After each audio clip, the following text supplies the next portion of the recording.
Good morning my dear students, welcome to e commerce zone. E commerce zone में आपका स्वागत करते हैं। जैसा कि आप जानते हैं कि you know very well vocabulary या ग्लोसरी या वर्ड्स मीनिंग आपके लिए कितना इम्पोर्टेंट है। मैं आपको बहुत पहले भी बता चुका हूँ कि कोई भी कंपटीशन एग्ज़ाम आप देते हैं 98% जो गेम होता है वो सिर्फ वर्ड मीनिंग का होता है। मैं आपको बार बार बोलता हूँ, चाहे आप दुनिया का कोई भी कंपटीशन का एग्ज़ाम का तैयारी कर रहे हैं, खास करके भारत में, तो याद रखिए, या विदेश में भी इंग्लिश का एग्ज़ाम देने जा रहे हैं, तो 98% जो आपका रोल प्ले करता है यही आपका है रोल प्ले करता है। ओके, यानी ये सबसे इम्पोर्टेंट पार्ट है, दैट इज कॉल्ड वोकैबुलरी। तो ऑलरेडी मैं जो वीडियो बना रहा हूँ, वीडियो वोकैब 1, वोकैब 2, वोकैब 3 आज आने वाला है, उसके बाद 4 भी बनेगा। ठीक है, तो 1, 2 आपने लाइक किया, पसंद किया, सब्सक्राइब किया, उसके लिए थैंक यू वेरी मच। चलिए बिना लेट किए हम आगे बढ़ते हैं। उससे पहले मैं आपको बताना चाहता हूँ,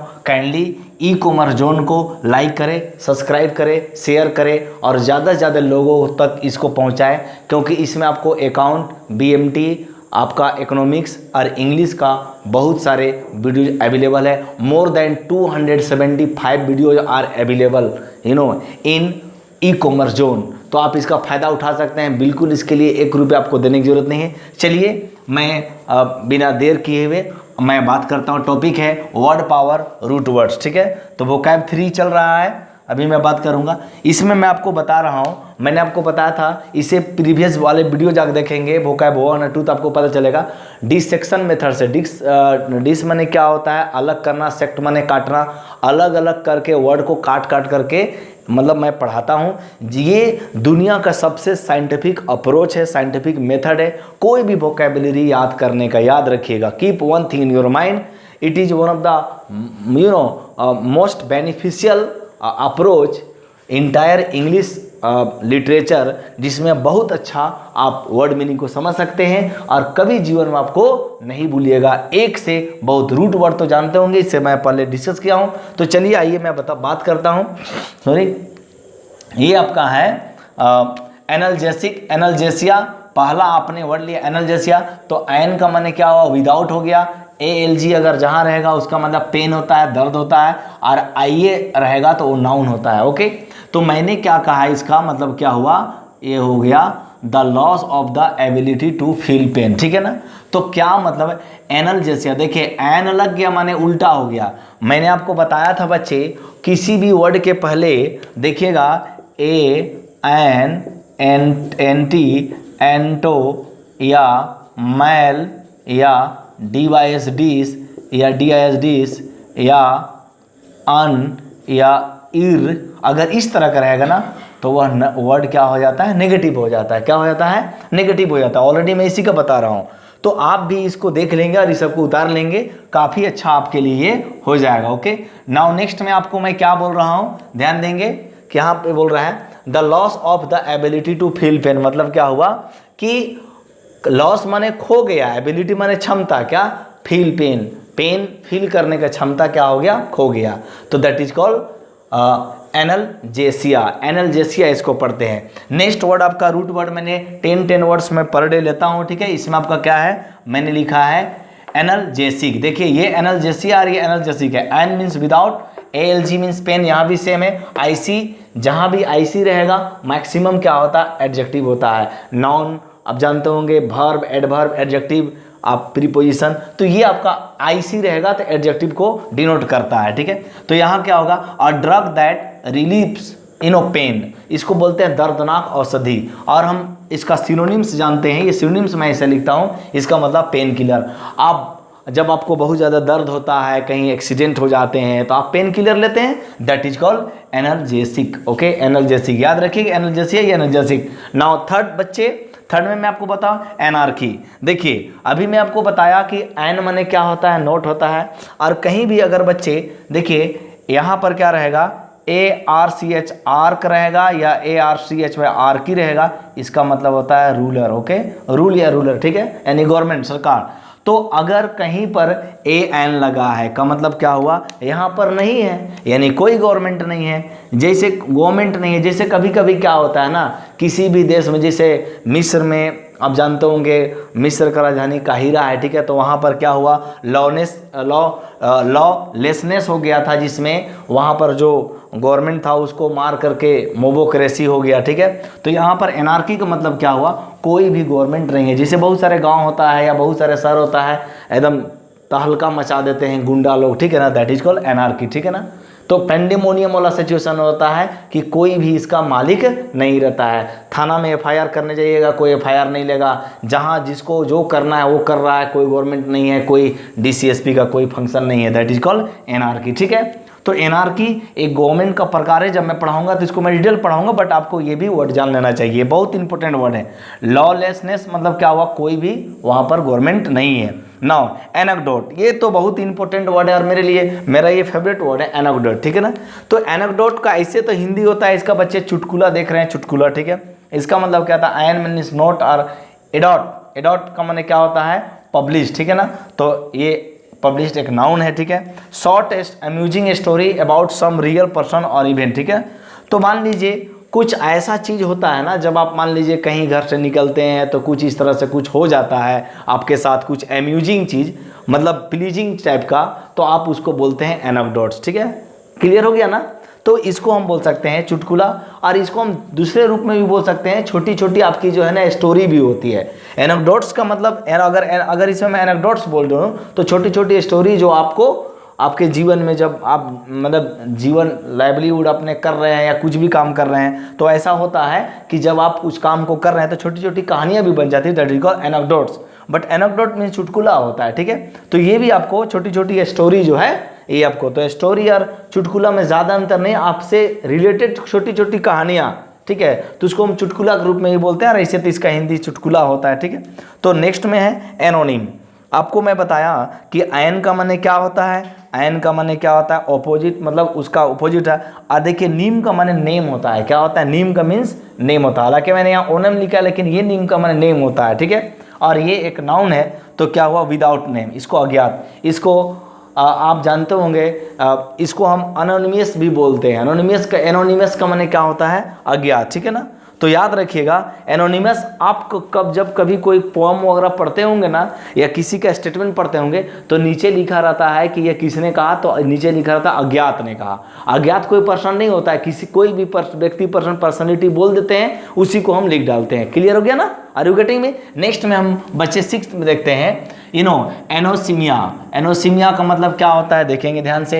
एन मीन्स क्या होता है, विदाउट, और ओसम का मतलब, ओसम का माने क्या होता है, स्मेल। हालांकि ओडर भी होता है स्मेल का, ठीक है। जैसे ओडर होता है ना, या फिर आप जानते होंगे कहीं पर जाते हैं तो 2 तरह का होता है, एक तो फ्रेग्रेंस, सुगंध होता है, फ्रेग्रेंट, ठीक है ना। आप बॉडी में स्प्रे डालते हैं, डेडरेंट भी उसको बोलते हैं, ठीक है।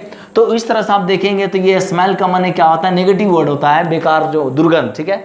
तो ये स्मेल हो गया। और आइए जहां भी रहेगा नाउन होगा, आइए जहां भी रहेगा नाउन होगा। यहाँ भी मैंने फर्स्ट में भी आइए नाउन दिया था, यहाँ भी देखिए आइए नाउन होगा।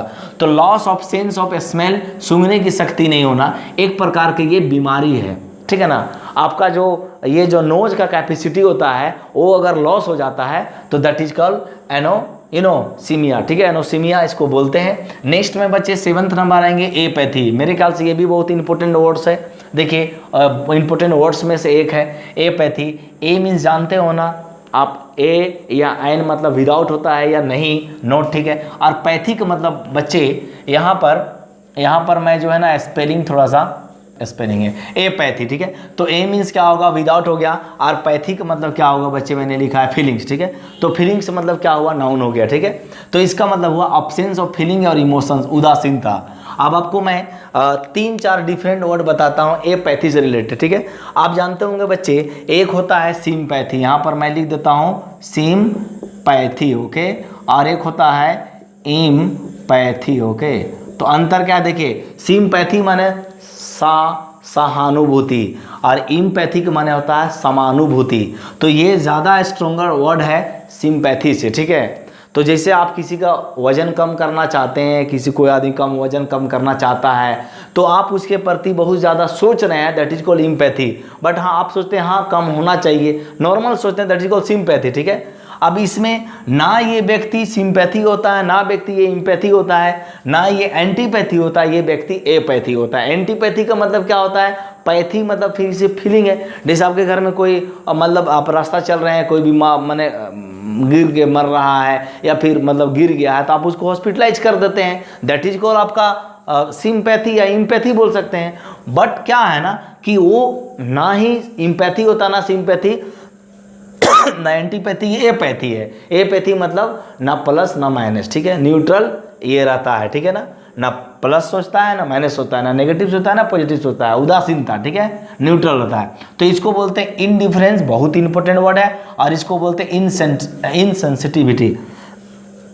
सॉरी, देखिए सेंसिटिविटी का मतलब क्या होता है कि जब आप कोई आदमी के बारे में समझ सकते हैं, जैसे किन्हीं के पास चप्पल नहीं है, स्लीपर नहीं है, ठीक है, वो पहन के आपके घर में आ गए हैं, गर्मी के दिन है, it is a summer season, और वो व्यक्ति आपके पास आया, ठीक है, अब देख रहे हैं कि स्लीपर ना शूज पहना हुआ है, तो आप कह सकते हैं कि मैं उसके भावनाओं को समझ, that is called you have sensitivity, आपके पास सेंसिटिविटी है, लेकिन आप उसके प्रति मतलब सेंसिटिविटी नहीं है, आप कोई सेंस नहीं रखते हैं, आपका कोई भी सेंस उस पर नहीं जाता है, that is called insensitivity. Okay, मतलब उदासीनता ही इसको बोलते हैं, याद रखिए। नेक्स्ट 8 नंबर है एफेसिया। देखिए एफेसिया माने क्या होता है, ए मीन्स आपको मैं बता रहा हूँ विदाउट होता है, और प्लस फेसिया मीन्स क्या होता है, स्पीच होता है, तो ये नाउन है। ओके, ध्यान देंगे।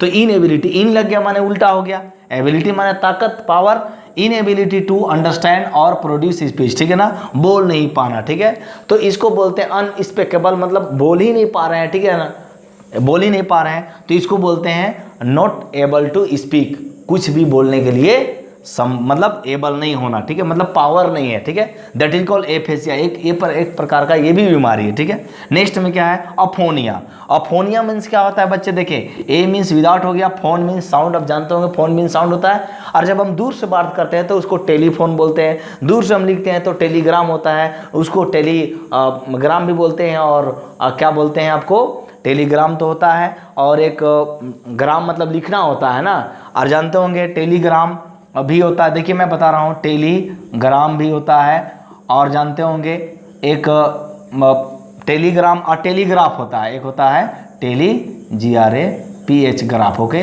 तो देखिए टेलीग्राफ और टेलीग्राम दोनों एक है, ठीक है, ग्राफ मीन्स लिखना और ग्राम मीन्स लिखना, टेली मीन्स दूर दूर, तो ये आपको मैं नहीं बता रहा हूँ, यहाँ मैं बता रहा हूँ फोन का माने साउंड, ये रूट वर्ड है। ओके, ये रूट वर्ड है।